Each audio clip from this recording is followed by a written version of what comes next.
여러분, 월급 주려고 사채라도 써야죠. 이 말은 여러분 그냥 굉장히 익숙한 말입니다. 무슨 말이냐고요?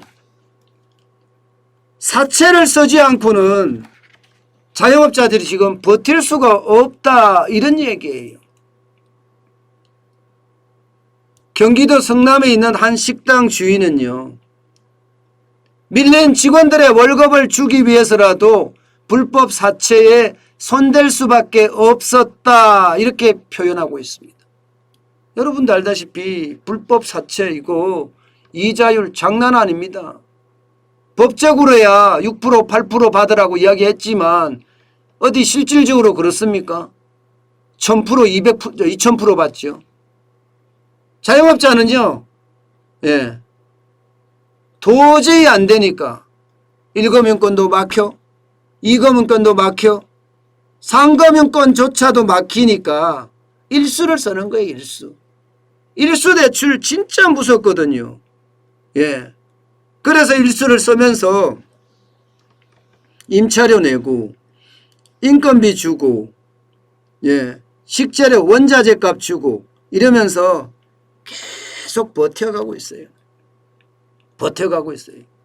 이게 한계가 어디까지인지 본인들도 모르고 어느 누구도 한계가 어디까지인지는 알 수가 없습니다. 그런데도 불구하고 버티자 이런 거예요. 여러분, 자영업자 부채요, 폭망할 수준이에요. 심각합니다.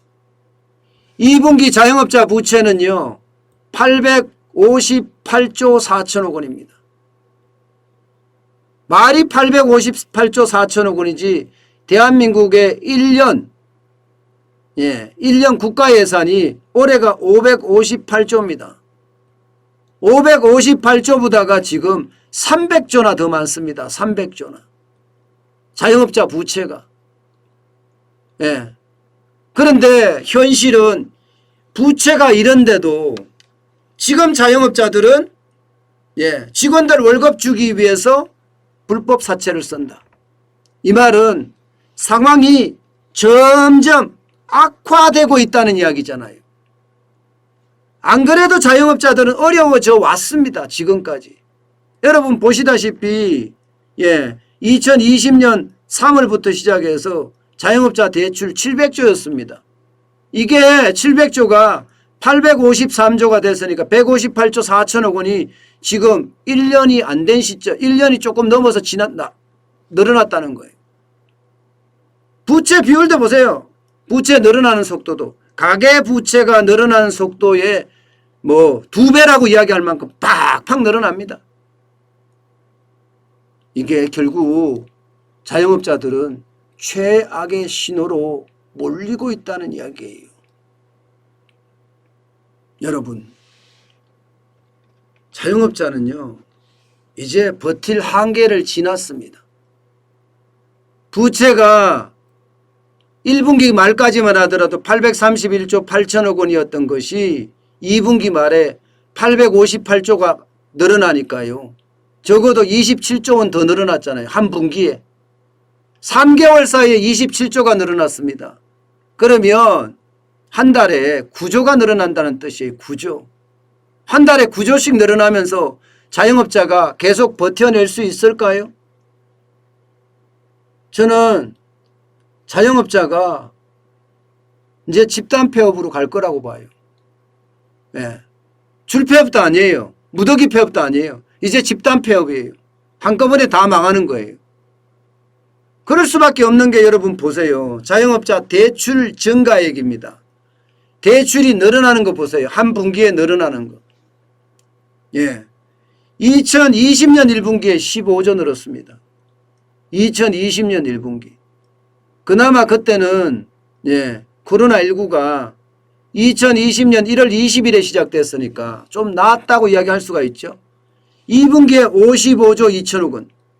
그런데 그 이후로 계속 늘어납니다. 자영업자의 어떤 경기가 좋아지지 않는다는 뜻이에요. 3분기에 26조 1천억 원, 2020년 4분기에 22조 3천억 원, 그리고 2021년입니다. 이게 오타가 났네요. 2021년 1분기에는 28조 3천억 원까지 늘었고요. 2분기에도 마찬가지 26조 6천억까지 늘었습니다. 그러면 3분기는요? 3분기는 더 늘겠죠. 지금 코로나19의 이 상황이 4분기까지 계속 이어진다면 4분기는 더 늘 수가 있습니다. 결국은요, 자영업자발 위기 터진다고 보이는 거예요. 일수까지 써야 될 실정입니다. 여러분, 이게 언론사에서 기사화가 되잖아요. 언론사에서 기사화가 되면 그게 일반화됐다는 뜻이에요. 실제 자영업자들이 우리 고성목 사장님도 그렇잖아요. 일수를 썼잖아요. 그죠? 일수를 쓰면서 이렇게 저렇게 버텨가고 있을 때는 몇몇이 일어날 때 말입니다. 버텨가고 있을 때는 이게 기사화가 잘 안 됩니다. 또 일반화가 안 됐기 때문에 기사를 쓰는 것도 조금 너무 앞서가는 것 아니냐. 너무 포장된 과장된 기사 아니냐. 뭐 이렇게 이야기할 수도 있기 때문이에요. 그런데 이제는 기성 언론사에서 제도권 언론사에서도 이런 기사들이 계속 터진다는 사실은 여러분 결국요. 자영업자들의 일수 대출, 불법 사채 대출이 그만큼 늘어나고 있다는 뜻이에요. 그만큼 늘어나고 있다는 뜻이에요. 그러면 그만큼 여러분 지금 바닥 경제의 상황은 좋지 않다는 이야기입니다. 결국 코로나에 따라서 매출이 감소하고 그래서 대출을 빌려서 이게 갚고자 하나 사실 장사가 안 되니까 원금도 못 갚고 이자도 못 갚아요. 당연한 거 아니겠어요? 그러니까 추가 대출, 다른 데서 대출을 받아서 혹시라도 내 신용에 문제가 생길까 봐 그 대출 받은 걸 갖고 일부는 빚을 갚고요. 나머지 일부는 또 빚내서 쓰는 겁니다. 또 빚내서 쓰는 거예요. 그러다가